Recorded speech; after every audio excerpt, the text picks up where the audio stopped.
So, hello and welcome to Boxing Media Hub, proudly in partnership with Falcon Contracting and Jam's Boxing Chat. We're back for the Boxing Media Hub Boxing Hour, featuring Jam, myself, and my main man from Cincinnati, Ohio, Mr. Serhan Dai. How are you, big man? You good?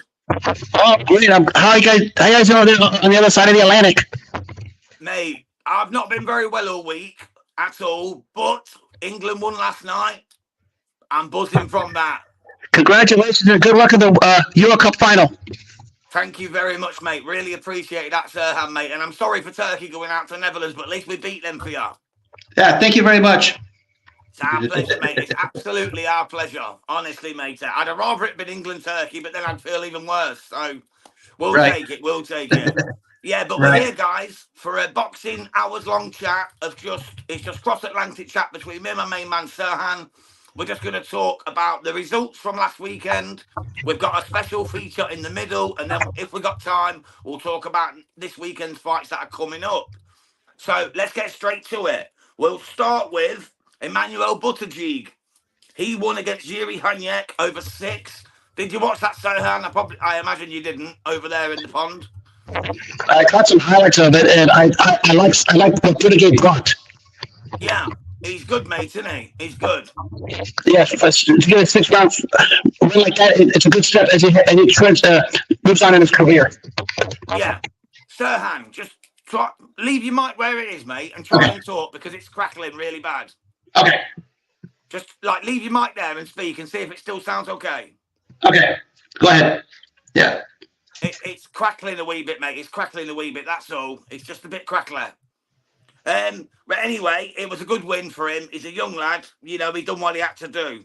So we'll move on. Reece Bellotti, he won against Levi Giles in a big fight. That was a great win over points. Well, over 12 on points. A great win. Did you see that one from Reece Bellotti? He's a hot touted prospect in Britain. Yeah, I saw a couple of guys from your side of the pond post about him. He seemed to have a good stuff.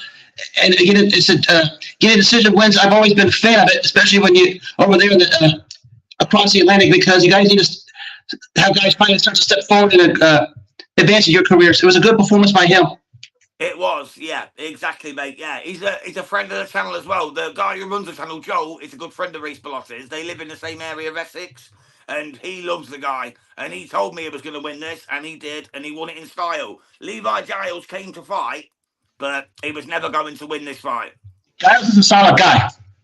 Yeah, he is, mate. He is. So we'll move on to George Vicioli, or George Vicioli, whatever, however you want to pronounce it, the Italian. Vicioli, yeah. But yeah, he's a very good fighter. He beat Marahusi over 6. Another good stepping stone for him, but I think it's time for him to step up now, don't you? Yes, when you get these 6 to 8 round territories, then you want to start to increase your the names, the resume, and the competition. You know, some of these guys might be in a downturn, but it's a nice thing for your resume, especially for a guy like him who's starting to trend upward. Yeah, I agree. Let's just get to a couple of comments. Carl Widow's joined us. Big up, Carl, mate. Not spoke to you for a while. He said, good evening, Jams, and good afternoon, Serhan. Good afternoon. And he's also said, Serhan, what is that shirt? Laugh out loud. What is it? The Hippos? What is it? Okay, well, in Cincinnati, we have a junior hockey team called the Cyclones, and we have a zoo over here, a hippo named Fiona. And for one day, in honor of them, we had this shirt called the Cincinnati Hippos. Oh, okay. It's even wicked free. I like it. Yes. I like it. Right. Next on the card was John Hedges. Well, not next on the card. I'm not doing them in any particular order. But John Hedges beat Lewis Oakford. This was a solid performance after 6 on points. Did you get to see that one, Serhan? And what did you think to it, if you did? Got a chance to catch highlights again. I know Hedges is highly touted over there. Highly brought up, yes. He's a fancied man, John Hedges. Very, very decent geezer, mate. He's looking like a prospect for me, for sure. And he done it pretty well. He looked really good in spurts. He's strong, he's big, he's teak, he's tough. I like the lad. I think he's going places. Yes. Right then, we'll move on to Jasmina Zapakochna. shocking the Oh, world, well, shocking Britain at least, by beating Miss Maisie Rose Courtney. I don't think anyone's seen this coming, but she beat her, and she deservedly beat her. This, for me, was an easy decision. I had Zapakoshna up easily 6-4 on rounds, if not more. And I was being generous to Maisie Rose because I've got a lot of affection for Maisie Rose. You know, British talent, you're always going to back your own. But I tell ya, the pole, Jasmina Zapakoshna, she deserved and she won this fight. What's your thoughts, Serhan? well, it certainly shocked England because a lot of the English public and English fans are absolutely still can't believe it happened. I mean, it was a hell of a performance to go into the backyard of someone of her caliber and win it. Yeah, everyone thought Maisie Rose had this. Everyone. I wasn't so sure, and my friend Håkan Johansson wasn't so sure.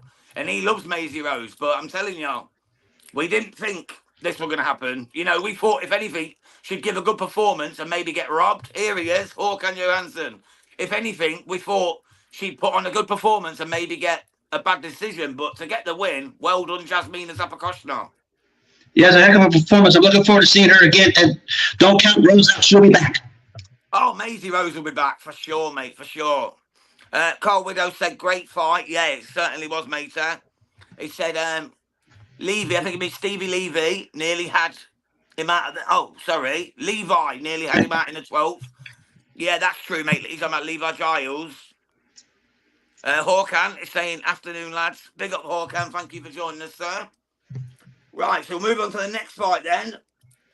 It's a big one. Shakur the Boar against Artem Haratutian. What did you make to this? This one might take a while because, believe me, I'm a big Shakur fan. I'm a big Shakur fan, a really big fan of him. And I've always said that his skill outweighs the boredom.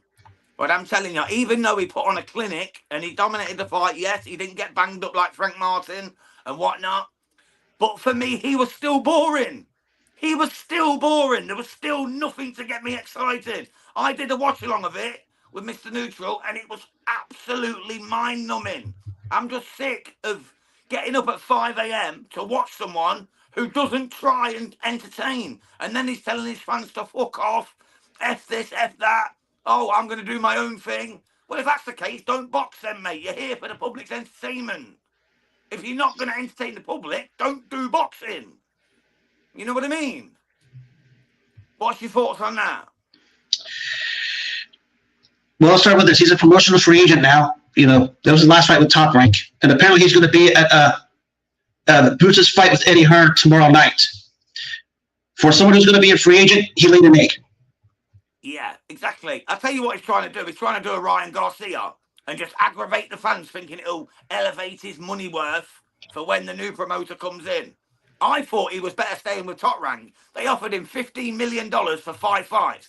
$3 million a fight.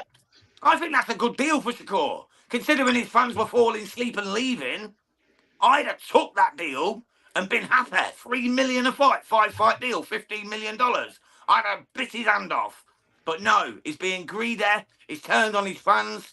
Yes, he might get some publicity out of this because we're talking about him. But let's be truthful. He's a boring fighter. He's very boring. Unless he gets in with Tank, and Tank will probably get to him and knock him out at some point, he is not going to have any kind of career from here because he's turning against the very people who gave him the platform to fight on in the first place. Bold prediction, I think it goes back to Top Rank because he's not going to find any offer close to what they offered. Yeah, but that's what I mean. He's turned that down. Eddie Hearn said he wants him. He's the next superstar. But Eddie Hearn ain't going to offer him more than $15 million for 5 fights, I'm sure. Because it'd be ridiculous throwing money away unless he already has the Tank fight sorted out. You know what I mean? As I told you before about Eddie Hearn, I don't put any credibility to anything that comes out of his mouth sometimes. Yeah, I agree with that, mate. I agree with that. Håkan's joined us again from Sweden. Thank you, Håkan, mate. He's at work still as well. He's joining us on the way home from work. Bless him. He said Jasmina Zapakoshna performance was absolutely amazing. It really was, Håkan. It really was. And he's also said Shakur had a back and forth last night with Dan Rafael. I've not actually seen that, mate. Not yet. No offense, but those two deserve each other. Yeah, Dan Rafael is a bit of one, isn't he? He's a bit of a one. Yeah, I can think of one. real quick, I think it's a once to call him. I'm not going to do it on this platform. I said it to his face before, and I left it. Yeah, fair play, mate. Yeah, this is a family channel, this one, mate. So I Yeah. appreciate that. I appreciate that. We'll move on to William Cepeda. He got the knockout in the third round against Giovanni Cabrera. He looked just as impressive as always. What did you find to William Cepeda? Look out, lightweight division. He's coming. He really is. For me, he's the one. He's the one to watch out for. He's a dark horse. And I don't mean no Sabriel Matias boogeyman business. I mean, he's the one. I think he's the one to watch, mate, the Mexican. I really do. Yes.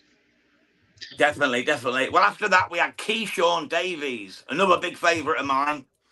He got the win against Miguel Modueno, and that was on points over 10. What do you think to that one? What did you make of the fight? I thought he looked good, but I thought he could have been better. I thought he was real good.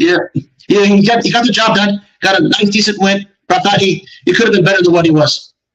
Yeah, he wasn't as fluid and as aggressive as he normally is, was he? Let's be truthful. But this opponent does bang as well, so it always puts you off. It always does put you off when someone can bang. Yes. I'm going to read Hawkins' comment here, Serhan, before we carry on. He said, William El Cameron Cepeda, my absolute favourite fighter from El Mexico. I get you, Hawkins, mate, and I think now, other than Canelo, he's probably mine too. And Mr. Widow has said, Shakur needs some of Eddie's magic. He definitely needs something, mate, because did you see the videos of people falling asleep during his fight? And did you see falling asleep and leaving the arena? And yeah, 10,000 people left. There was 15,000 there. And after the Robson Conceição, was it Conceição? No, it wasn't even that fight. But the undercard fight, they all left before Shakur had even started. And the rest of them left within 6 rounds. People were saying it's because of the traffic. It's they've got to get home. Come on, mate. You pay $300 for a ticket to go and watch Shakur Stevenson. You're staying to watch him unless he's boring. Right. And he was... Exactly. Boring as whatever. He was boring. Like literally, I was falling asleep watching it again. He promised us a knockout. He promised us that he's going to do to Artem Haratut again what Frank Martin couldn't do, and he'll do this to Frank Martin. All he's done is let us down again. He built us up. We thought, yes, we're going to see this massacre from Shakur. We're going to see this masterclass, this great performance where he comes out swinging and knocks this man out. And what did he do? He done exactly what he always does. Absolute boxing clinic, don't get me wrong. He was fantastic boxing-wise. But he promised us the world. And all we got was Shakur. We got the same old, boring, jab and move, don't get hit, which is a boxing clinic. He was fantastic in that sense. But it wasn't what he promised us. And for me, that is not good enough. It's not exciting enough. It's not going to sell enough tickets. It's not going to make anybody want to watch Shakur Stevenson. Well, his marketability dropped, I'll tell you that much. And then he goes out and starts calling the fans, oh, F y'all, F y'all, F y'all. I'll do my own thing. F y'all. That's what he was saying online afterwards. Yeah, he went after Ishe Sugar Shea Smith. And if you see what Ishe Sugar Shea Smith had to say about several fighters in recent weeks, you know he's a real deal. Yeah, I was supposed to be having a chat with him at 7, but he's cancelled. So that's a shame. I was meant to be chatting to him at 7 tonight, but he's cancelled. But we have got Big Mo Marmaretz, you know, Big Mo, the announcer. He's doing a chat with Joel at 8 o'clock tonight on Boxing Media Hub. So be sure to tune in, guys. Carl Widower said Eddie Hearn will be the mouthpiece and Shakur can do the fighting. Not all fighters are talkers. Yeah, I agree with you, Carl. But Shakur has posted, and this is no exaggeration, 294 tweets. That's why he's now known as Shakur Tweeter. Since his fight on Saturday night. 294 tweets. And I'm not counting today if it's tweeted today. I'm just on about from when I wrote this last night. 294 tweets since his fight on Saturday trying to defend himself. Real boxers shouldn't be online trying to defend themselves. He should be like, I won, end of, put a post out. Yeah, I won. Follow me for the next one, guys. Love y'all. See you then. Thanks for following me. But no, Shakur is arguing with people. He even dug out bloody Chris Algieri, who's one of his backers. Chris Algieri always sticks up for Shakur. He even dug him out and had a go at him. It's a joke. It's like he's trying to Ryan Garcia the place up.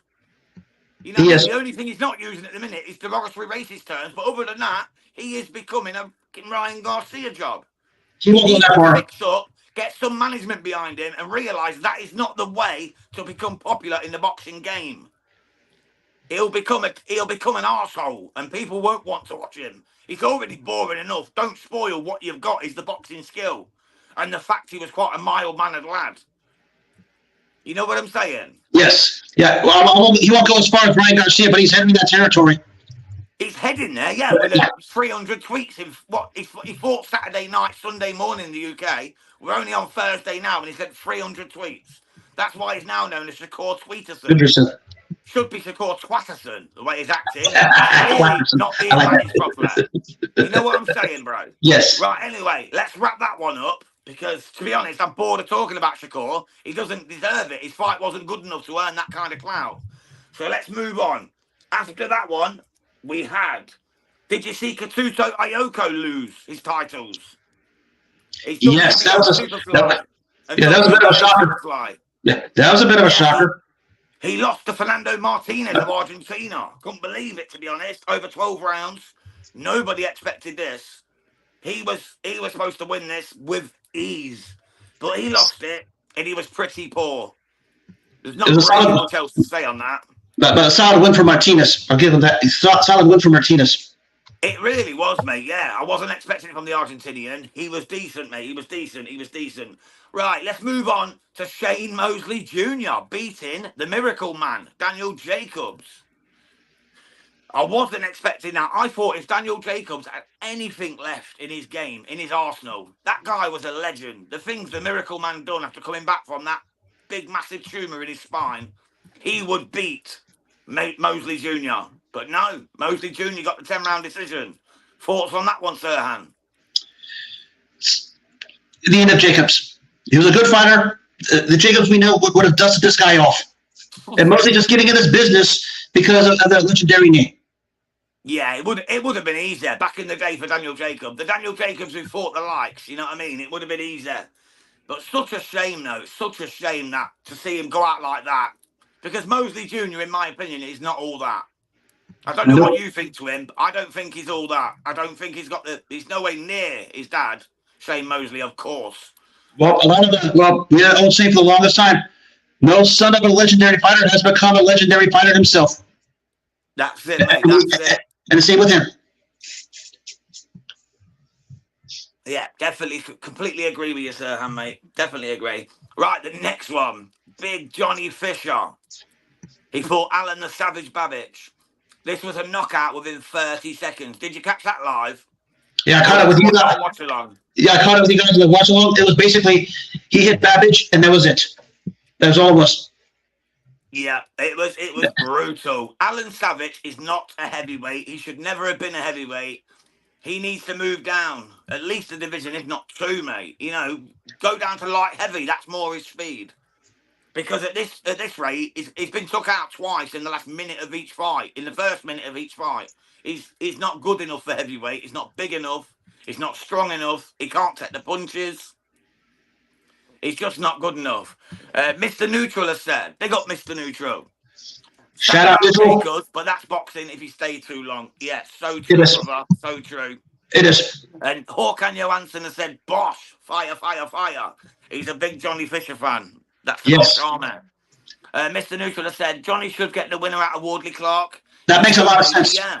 That rematch has been ordered, by the way. The rematch of Wardley Clark has been ordered now by one of the sanctioning bodies. So that's going to happen. Yeah, I think Fisher's supposed to fight again also in August. I forgot what the card was. It was announced the other day. He's supposed to fight again. No opponent has been named yet, but we're going to see Fisher here again soon. Fisher's on the Regis Prograde Jack Catchwell undercard. Oh, that's a one. Yeah, correct. Yeah, that was a one. Yeah. But now they're saying as well that Wardley Clark have got to fight by the end of this year. Otherwise, Wardley's going to be stripped of his titles that he won. So it's the British Boxing Board of Control, I imagine. Right. So that's another one to get into. But that's for another day. Right. After that one, we had Abdullah Mason. Now, this guy is one of my favourite up-and-coming fighters. I think he is fantastic. I really do. And he beat Luis Lebron by TKO in round 3. I watched it. I like the lad. I don't know. I just think he's something special. What's your thoughts on Abdullah Mason and the fight, Serhan? A star is coming up. Really? A star is coming up. Yes. Sorry to interrupt you, mate. I'd put him in the top 3. I'd put him in the top 3 of out-and-out upcoming best prospects. Yes, he's up there. Genuinely would. Genuinely would. Right, we're going to go to Nate Diaz against Jorge Masvidal. Did you watch that one? Did you get a chance to catch it? Solid action both ways. Solid action. For 2 MMA guys that put it on in a ring like that, solid action back and forth. They went for it, mate. They went for it. Oh, I was surprised. Surprised. I thought it'd be a pile of rubbish, to be honest. All credit to both. Masvidal gave his all. Yes, he did. There was arguments about the decision. Like, Masvidal thinks he won. I think Nate Diaz won, to be honest. I did too. I genuinely think Diaz won. Just from his punch output, he was constantly on Masvidal. Maybe not as much as high as the judges had it, but I thought he was a right winner. Yeah, the right winner won for me, but Masvidal really believes he won. Would you like to see either of them two carry on boxing, or do you think go back to the cage or retire? Probably go back to the cage and retire, because we saw it with Nagano against AJ earlier this year. They're not going to last long. It's a whole different. In that ring. If they stay fighting each other like this, I'd be fine with it. But to take on another boxer, the discipline is different, and they're not going to last long. AJ Nagano was the poster child of it. Completely agree with you there, Serhan. Mr. Neutral has added, Abdullah looks big for 135. Be interested to see if he moves up to super light. Yeah.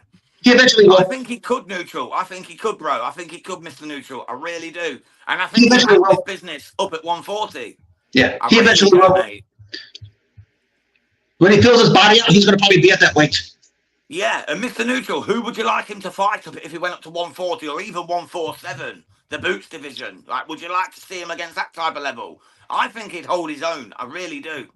There's something about Abdullah Mason that just excites me.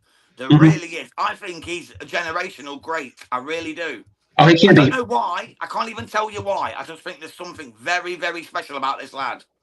Right. I thought the same about Keyshawn as well, and Kid Austin, Floyd Schofield. I just think there's something very special about them. You know, America have got some great talent coming out at the moment. I like Schofield, but I think he needs to lay up on Twitter, just keep quiet for a minute. Yeah, and just do his work quietly and just get the jobs done. Right, Håkan Johansson has said, Johnny Fisher will fight an international opponent in Manchester on August 24th, and then in Australia on the Liam Poirot card in November. They're talking about the guy named, I think last name was... Headline February, March time. Yeah, they're talking about opponent named Fa, I think what his name is from down there, Justine Fa or something like that. Can't think of his name off the top of my head. Or Drag Hayes, I can't even pronounce some of those guys' names down there, but they're talking about them for Fisher next year. Yeah. Hawkins also said Adelaide for Fisher in the next headline fight. Haven't David Adelaide's fight just been called off because of injury as well, Hawkins? I don't know if you know. If he's injured like he said he is, we're not going to get that. Yeah. Mr. Neutral has said, think Mason should build his resume. No need to rush him. Yeah. I agree. Facts, I agree. Facts. I agree. Absolute facts, bro. Absolute facts. Well, that moves us on to the dodgy one. The dodgy decision. One of the worst decisions I've seen. And this is going to lead us nicely into the next topic. But O'Shaquie Foster losing to Robson Conceição. I watched this fight and I do not get this decision. I genuinely do not get it. I don't see how the judges gave this fight to Robson Conceição. He outlanded him in 7 of the 10 rounds. 8 of the 12 rounds. And he outpunched him in the other 4 too, but not to the same extent. How did Robson Conceição get this win? And what were these judges thinking, Serhan? Boxing politics.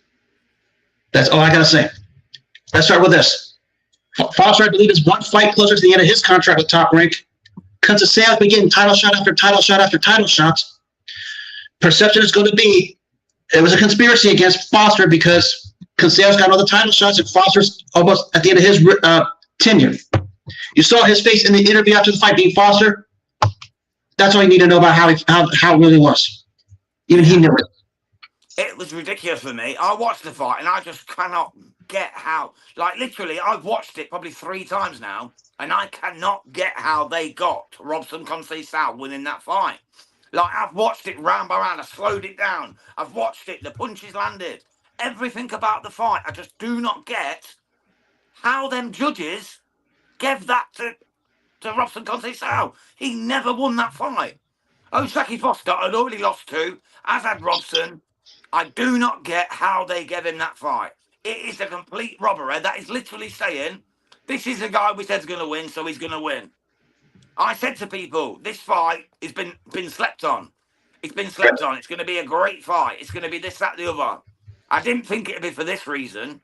I thought it was just going to be a great fight and we'll be talking about it. I did not think we'd be talking for this reason. Well, we're not trying to knock and say so because he's a solid fighter, but this on the political aspect of this, the business aspect of this. Once again, we're having this conversation as it rears ugly head in front of the public eye. It's such a shame, mate. It's such a shame. It is. But as I said, Serhan, it leads us nicely into your next topic, which you wanted to cover. So we're going to go for, and this is not the worst of all time for me, because I've got to go from my era. You're going to go from your worst of all time. The worst 10 scoring decisions that we've seen or watched. So we're going to start with number... Before you proceed, we'll explain this so everyone understands. These are fights that we're not talking about fights that go either way. It's robbery.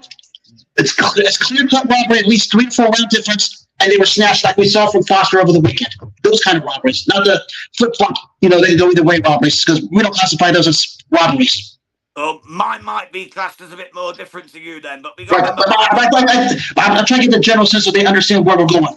Yeah, but mine are going to be more the ones that I've seen. I've gone for more fights that I've seen rather than like, I could go back years and give decisions that I know have been wrong, but I'm just going on what I've seen.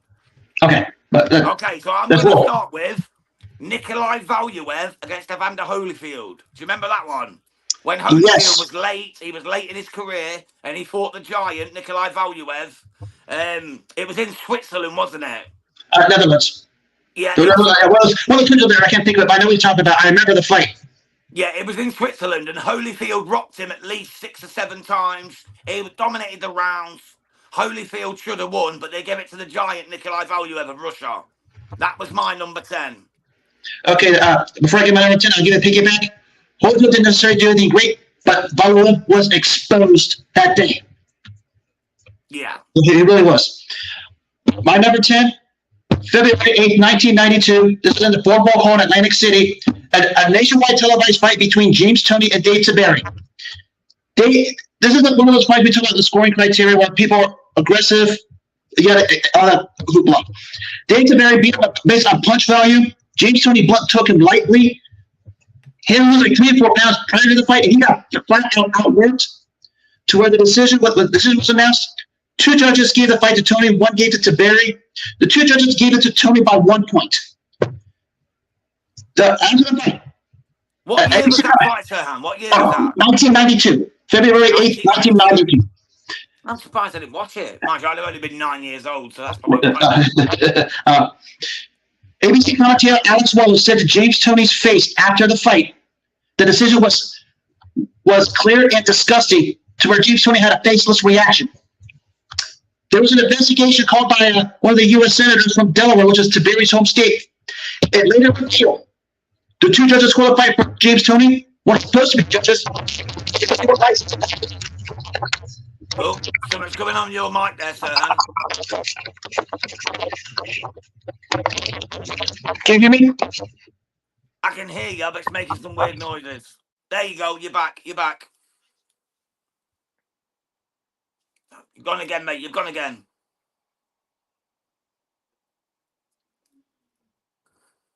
I think you might have muted your mic, mate. Bottom left corner. Bottom left corner. Can't hear you. Bottom left corner where it says mic. If you go to the bottom left corner, Serhan, right, bottom left where it says mic. Mic. On your screen, it will say mic.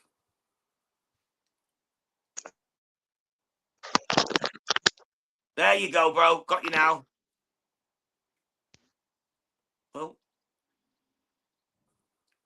No, still not. Still no. Still no.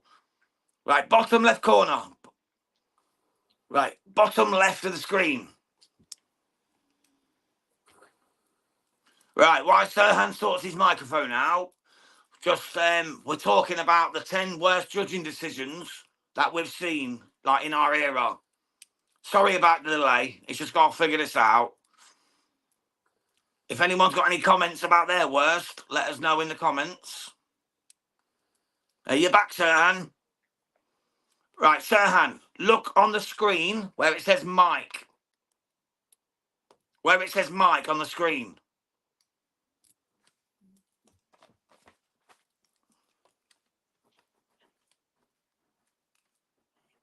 Just bear with me.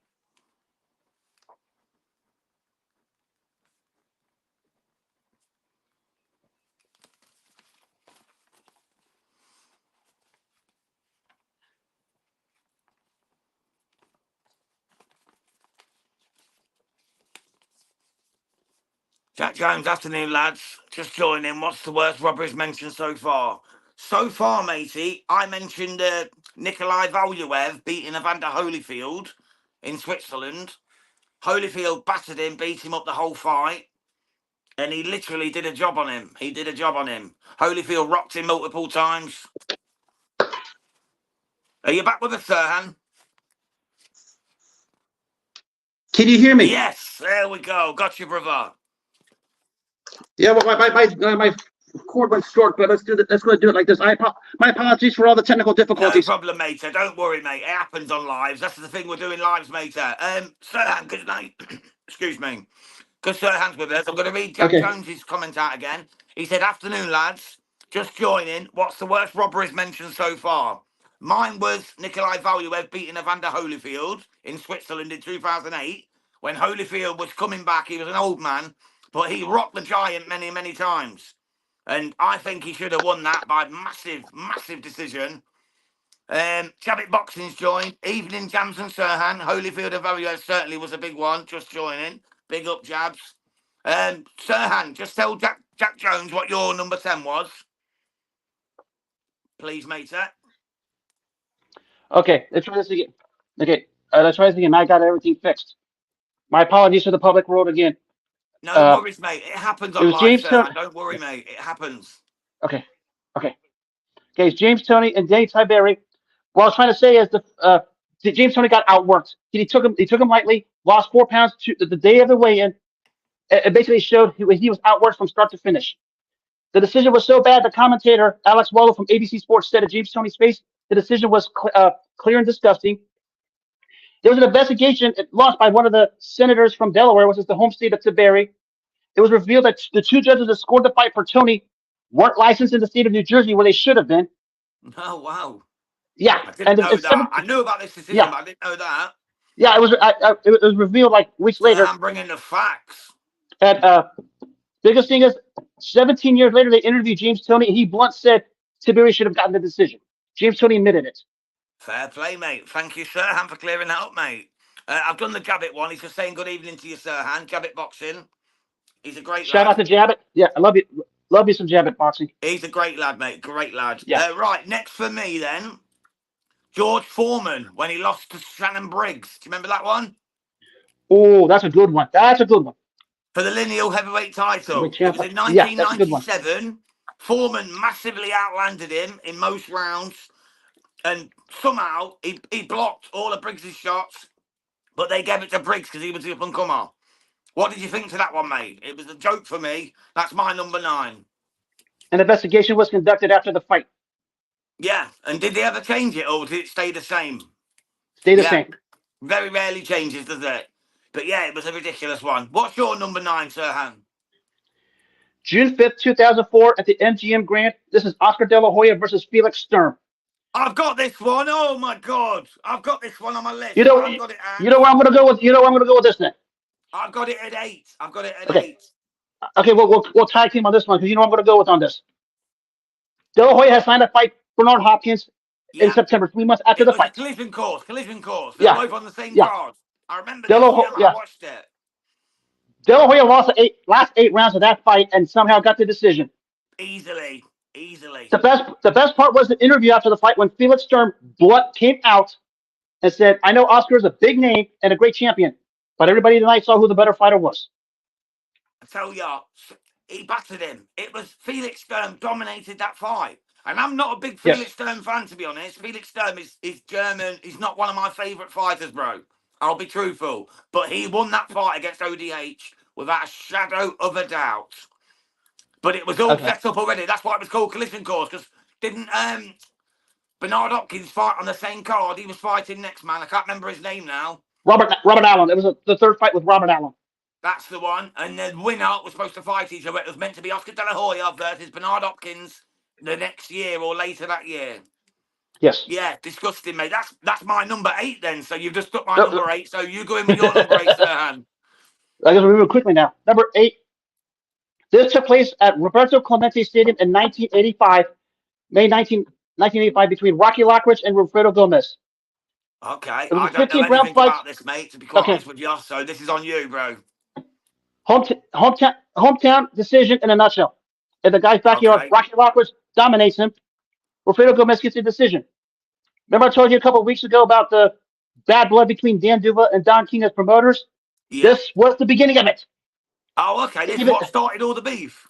oh, yes. Oh, Because, wow. we talk about the power play with Don King. This was it because King had Gomez in his corner. And there was no way Gomez wasn't going to leave. No way Rocky Lockridge was going to leave the States with the belt. Don King was going to make sure of it. Wow. It was So so who bad. actually won the fight? Sorry, who won the fight? No, but Lockridge should have won the fight because all the respected panels, not the judges, gave him a fight by at least 4 to 5 points. All three judges gave the fight to Gomez. Oh, wow. That's one I didn't know about, mate. I didn't even know about that one. So thank you, Sir Han, for bringing something new to the channel. Bless you, brother. Right, so we're going number 7 then. This is for me. Derek Chisora against Robert Helenius when he was in away turf. Derek Chisora went away to fight Robert Helenius. He was supposed to be lining up the Vitaly Klitschko fight back in 2007, I believe it was. Don't hold me to that date because I've not checked it out, but I'm just going off memory. But he was supposed to be building up to fight Vitaly Klitschko for the world title. And Helenius got that massively dodgy decision abroad. But Yeah. Chisora still got the Klitschko fight in the end anyway. I can think of a couple fights in that part of town if I wanted to go there where there were real funny business in the UK, even some parts of Europe, especially Germany. There was some bad business in those countries for the longest time. Oh, definitely. Klitschko's dominated it with robotic boxing, and they went Right. in decisions constantly. Definitely. Right. Absolutely, definitely. But yeah, he Okay. still got the Vitali fight, and he spat in his face and all that. I remember all that nasty stuff. I hated that about Chisora, but at least he always bought Yeah. it. Jabbit I Boxing know. has said Chisora has been unlucky on a few decisions, but that one was criminal. It was huge, Jabs, yeah. He battered Helenius. He battered him. He chased him from pillar to post. He chased him round the ring. He was beating up the Nordic Nightmare. And somehow Robert Helenius got that decision. To this day, I still never know how. They were trying to stop him getting the Vitali fight, I imagine. But I ain't got no facts to prove it. But he got the fight anyway, which proves that the public and the judges outside of that ring believed he deserved the Vitali fight because he got it. So, right. What's your number 7, Serhan, brother? June 12th, 1989. Caesar's Palace in Las Vegas. The second matchup between Sugar Ray Leonard and Thomas Hearns. Oh, what a fight. I've only ever watched his back. I never watched it live, of Right. course. But you go on, you told me Yeah, right, yeah. It was every bit as epic as their first fight in '81. The problem is not just how Thomas Hearns was robbed; it's how the rounds were scored. There were judges giving Leonard 10-8 rounds with no knockdowns to make the fight worse than what it is. Yeah. 2 of the rounds in the fight were 10-8 rounds in Leonard's favor, even though he never floored Hearns. Hearns floors Leonard twice, wins the first 4 rounds easily, and basically he really won the fight. Well, round 7 and 8 consistently because around 7 he had Leonard hurt. As I said, rounds 9 and 10, 11, Leonard did come back. But one of those rounds, they gave Leonard a 2-point round, even though he never hurt him or knocked him down. That's ridiculous. You can't give a 10-8 without at least being massively dominant or knocking them down. That's ridiculous. Leonard was hurting him, but he wasn't that dominant. Yeah, you have to literally have your man on the ropes, like nearly down, to give a 10-8. That's just a joke, isn't it? That's a joke. Yeah, and then the HBO replay of the fight, Sugar Ray Larry Merchant summed it up best. The judges were just bedazzled by Leonard. I love Larry Merchant when he took on Floyd Yes. Mayweather in the ring. Do you remember that? When he offered to 50 fight years, him. 50 years, I love 50 years that. younger, I gotta beat your ass. Yeah, exactly. If I was a few years ago, I'd beat your ass in his ring. And Mayweather literally bottled it, didn't he? I love Yeah. that, sir. I love that. To Håkan Johansson, I'm not going to read your comments out, mate, because it's on my list. So I'm not going to read it out for now, but I promise you I will do, bravo. Right then, so we're moving to number 6. Number 6 for me was Josh Taylor beating Jack Catterall 1. Did you watch that fight in Glasgow? Oh yeah. In Oh Scotland? yeah. Everybody knows what happened there. Everybody knows from that side of the pond Catterall to won our side that of the pond. fight. Catterall Yeah. won that fight, hands down, absolutely hands down. And I'm sorry to my brother Neutral, because he'll be hurt by this. But Josh Taylor was absolutely dominated. We all know he lost that fight. I always stand up for Josh Taylor. I love Josh Taylor, but he lost that fight. Let's be truthful. I've watched it probably 10 times. Catterall won it all 10. There was not one time when I actually believed Taylor won, even though I stuck up for Taylor. You know, when he was arguing with Catterall. Because I do like Josh Taylor. I like him a lot, but he lost. Yeah. Catchwell won that one fair and square, He easily. really did. It He wasn't really it wasn't did. bad over there. We heard about it here in the States too, and the replays are out there on ESPN all over the place. And he got his revenge as well in the rematch. He got Yes. his due course and he beat him in the rematch. The rematch was closer than the first one, and they gave that to Catterall. The second fight, they gave it to Catterall, was closer than the first fight when Taylor got the win, because Catterall buttered him up in the first fight. Second fight was a lot closer, and they gave it to Catterall. Gabbett Boxing has just said, great shout.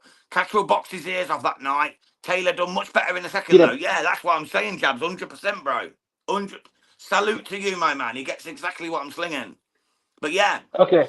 They still gave it to him. So you're number 6 then, Serhan, my brother. Before I proceed, my 6 and 5, or before my time, I'm doing this for a bit of a history lesson because these two were different times of scoring. Let's start with number 6. It's what we're here for, bro. It's what we're here for. This fight took place November 30th, 1976. It was a lightweight title fight between.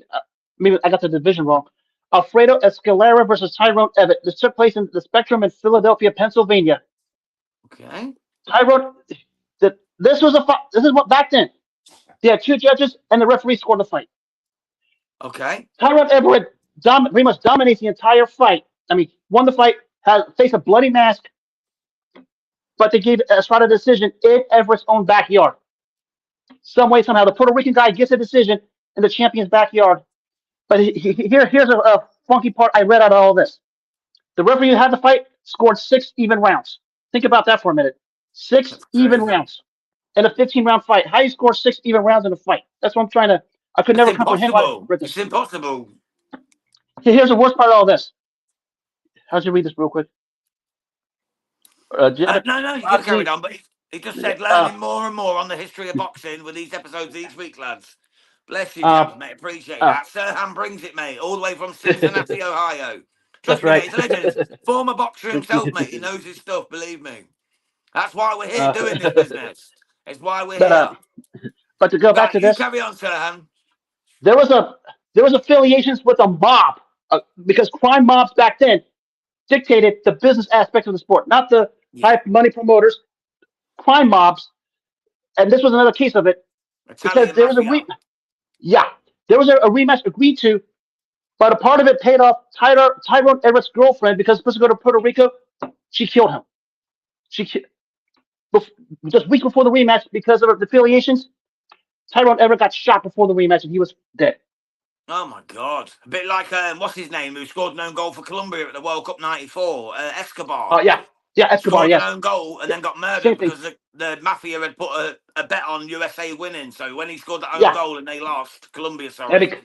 Same thing happened with this. Yes, I brought that up because there was a time when referees were involved in scoring fights because right, because let's move on though, Serhan, to number 5. Sorry, mate, to interrupt you, but we've got to go on to number 5 because we've only got 14 minutes left, and I know you're going to have a lot to say about a lot of these. A lot of people are not going to like this one, and I hate saying it myself, but my number 5 is Katie Taylor, Chantel Cameron 2. I think Chantel Cameron won that fight. I genuinely do, and I love Katie Taylor. If you look, I've got a signed picture on my wall right there. She's one of my favourite fighters. Absolutely adore the Irish girl. But in number 2, in the rematch, when they gave it to Taylor, I'm sorry, but she lost. Again, I've watched it 3-4 times. And just, I don't know, Chantel Cameron won that fight. And it's a robbery for me. I think only because it was in Ireland is the only reason that she won that fight. I genuinely do. What do you think about that one? Chantel Cameron against Yeah, Katie Taylor Chantel won that 2. one. Chantel won that one. I love me some Katie Taylor also. She Same, mate. She's one of my yeah, favourites of all time. Like I said, I've got a signed poster I paid 128 quid for. I won't pay right. that for any fighter, you know what I mean? She's one of my absolute favourites, but she lost. I'm sorry, but she lost that fight. Hawkins going to be mad at me now. He loves Katie Taylor. He's going to be mad as hell. But I genuinely believe I've watched it 3 or 4 times and she lost that fight. Right, so what's your number 5, Serhan, brother? Again, like the other one, this is a bit of a way back time to explain a different type of scoring. This was December 5th, 1947, in Madison Square Garden, the first fight between Joe Louis and Jersey Joe Walcott. I bring this up because back we talk about robberies. Back then, it wasn't the point system; it was the round system. They just go by rounds. Look at Hawkins' comment. I Yeah, I told just you, read didn't the I? I told you I'd comment. offend him. I told you. Bless up, but Hawkins. I didn't mean to offend you, brother. I bring this one up because everybody complains about the scoring system. Back in the day, they didn't give you this. It wasn't just in the terms of scoring. It was terms of rounds. Which round you won? Jersey Joe Walcott won 10 rounds of this fight convincingly, dropped Joe Louis twice. Joe Louis was so embarrassed by his performance, he left the ring before the decision was announced, but had to be restrained to get back into the ring before it was officially announced. He got the decision, and he apologized to Jersey Joe Walcott after the fight because everybody knew Walcott was the right winner.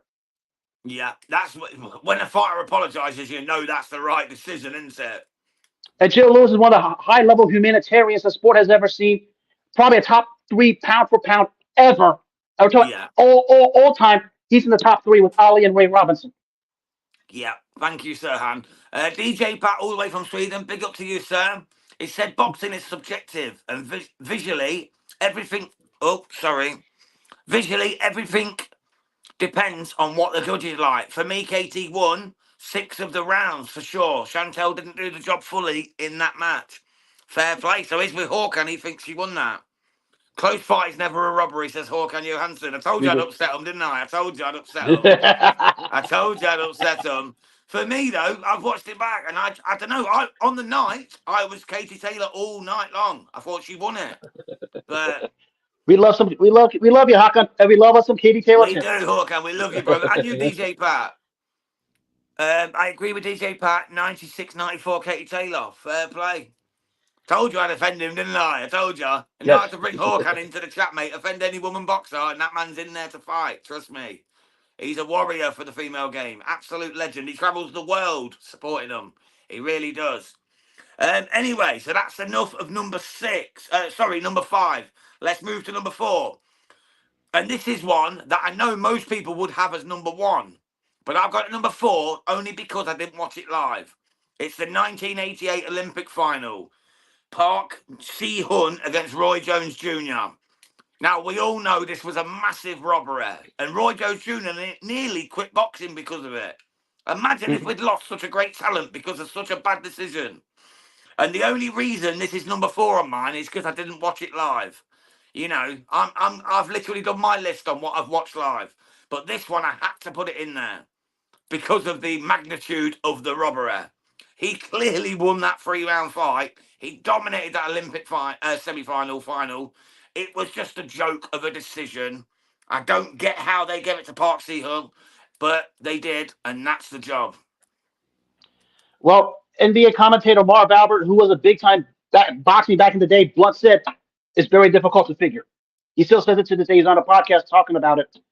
There's no explanation for it. I didn't include mine because I kept mine in the pro ranks.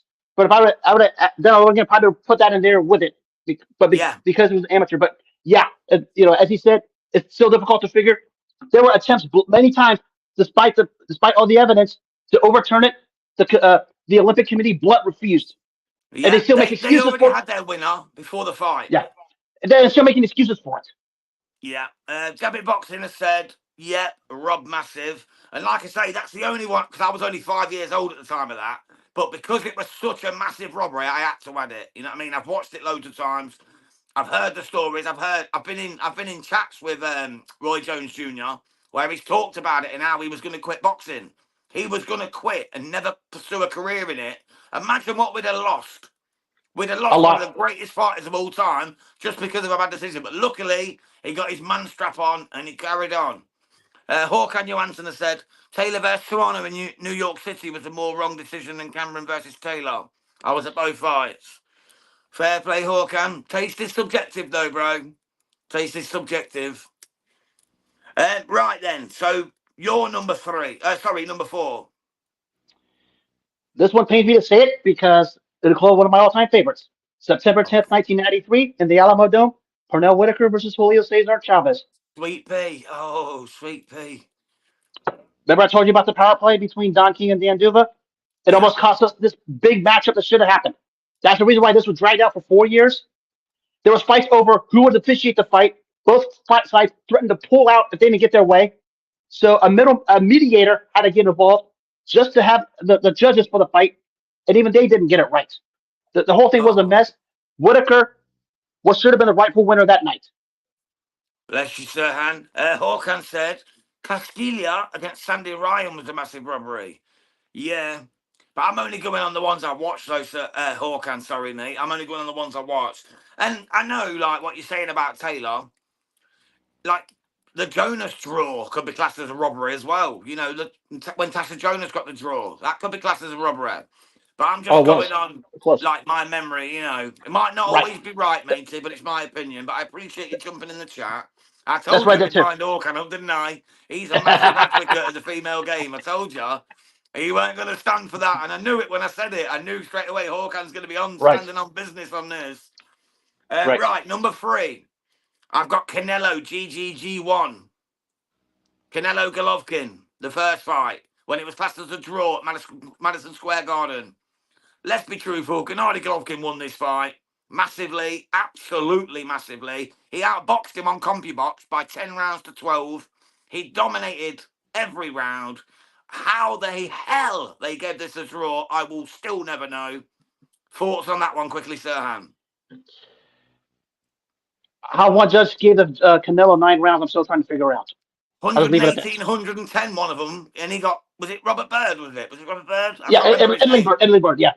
That's all right, Adley Bird, yeah. He gave it 118, 110 to fucking, excuse Right. my language, to Right. Canelo. Before I get my number three, one thing with this, I'm reminded of the judge who somehow had Floyd Canelo a draw. I'm still trying to process that one, even though Floyd was the right winner. How the one judge qualified a draw. I'm still trying to process it. It's crazy. It's absolutely crazy. My Right, number what's your three is number three then, Serhan? on your side of the fight was in Madison Square Garden, March 13, 1999. I'm going on your side of the pond. Lennox Lewis, Evander Holyfield the first time. Holyfield only Okay. won 2 rounds of that fight, round 3 and 10. That's it. Anymore, I don't want to hear it. He only won 2 rounds of that first fight, period. Everyone knows what the decision. It was so bad. Lennox Lewis basically asked Emmanuel Stewart what happened because even Wow. he couldn't even comprehend it. But after the fight, when they told him he was in the locker room, he was like, everybody knows I won. I'm good. That's how Lennox Lewis was. Best part about this is when they had a rematch, all three governing bodies demanded the rematch to get the undisputed heavyweight champion out of the way. And the second part is the Nevada State Athletic Commission appointed their own judges with credibility to make sure the fight was scored correctly. So the rematch rectified all the wrongs. That's how they go, mate. That's how they go. Hawkan has said Jonas versus Mayer in Liverpool was a wrong decision, but not a robbery. Yeah, that's true. That's true. That's true. So that's how Where we at? So where we at now? We're at number two, aren't we? Yeah, too. Did you give your number number three? You did, Yeah, it was didn't Lewis you? Holyfield. Yeah, Lewis Holyfield That's won. the one.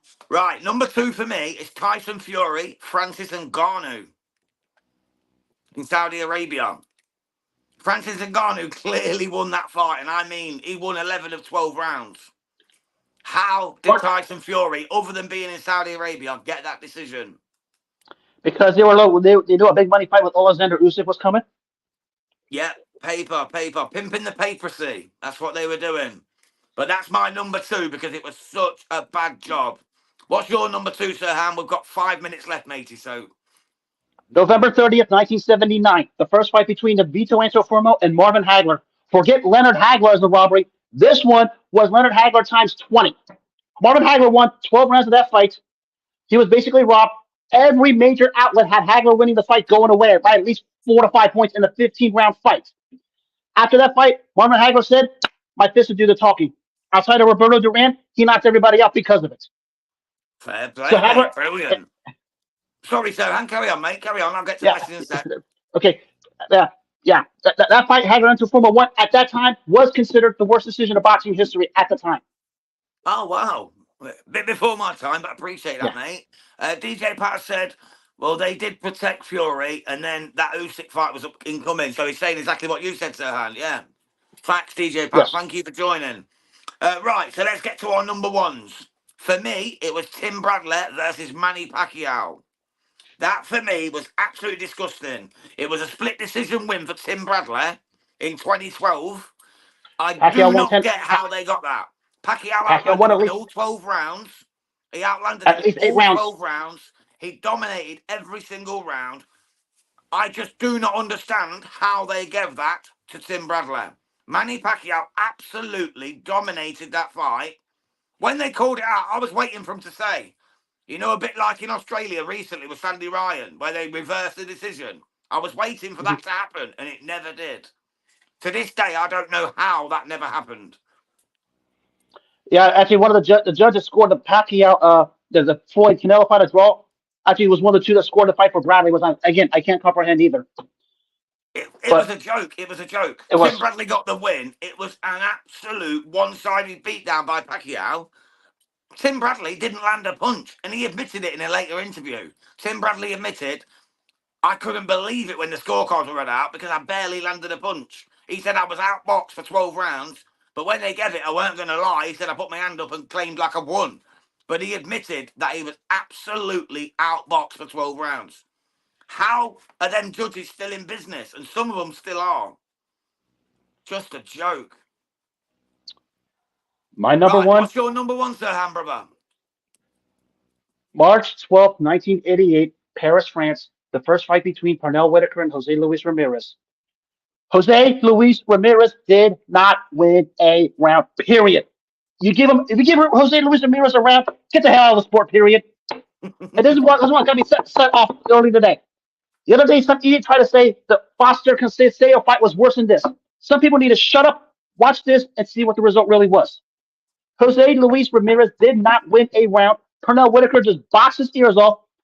And one of the most gruesome decisions ever. I mean, Pernell Whitaker was celebrating that he falls flat face first on the canvas, knowing he was victimized by Don King Boxing. And we know how Don King Boxing works. Yeah, he paid everyone off. And I did not know this. There was a behind the scenes agreement between Ramirez and Chavez for a unification of lightweight. Pernell Whitaker didn't want to sign it, and because of it, they screwed him. That's why they done it then. They done it to make the fight, didn't it? Yeah. So they screwed him over for next man fight. Same, so nothing changes in boxing, Serhan. They're still doing it today. Look at the Fury and Ngannou. The reason Ngannou didn't get that win that he so easily deserved was because they wanted the Fury Usyk fight and didn't want to spoil the future of Fury AJ fight. That's what it's about, bro. You know, the business politics and paper of boxing outweigh the truth. And that is what we need to change to make this great sport great again. We've asked for it for decades, and no one's even bothered stepping up. Exactly. Right, I was going to quickly run through the weekend card, but we're running out of time here, bro. But we've got, on Friday, we've got John O'Carroll fighting for the interim title against Ratsgaziev. That should be a good fight. We've got Tevin Farmer stepping back in the ring. I love Tevin Farmer. Absolute legend of the game. I like me some Farmer. Yeah. He's fighting Ray Muratella, so that's a good fight for him to get back into. We've got Yanibek Alinkanali fighting. I like me some Yanibek. Champion at 160. He's fighting Andrei Mikhailevich, so that'll be good. And we've got Jaron Boots Ennis, of course, fighting Devin Avanesian. Like, just tell me which fight of them you're excited about, and then we'll wrap this up. I'm looking forward to see what Boots does tomorrow night. Yeah, Boots Evanesian. I tell you what, mate, I might do a watch along if you fancy joining, mate, if you're about for it. Oh, I'll work something out with. I'll work something out with it. I'm back to my line of work tomorrow. The recently promoted version of me's got my new gig going. Congratulations on that, by the way. I meant to say to you, sir, congratulations on your promotion, mate. You've earned it. You deserve it. You're a top man. Cincinnati's finest. My brother, Serhan Dye. Follow him on all his socials. Follow me at Jams Boxing Chat. Follow Boxing Media Hub. Hit that like, share, and subscribe button. And on that note, fellas, we love y'all. We'll be back very soon, and we'll see you soon. Bless you, Serhan. Bless you, my man.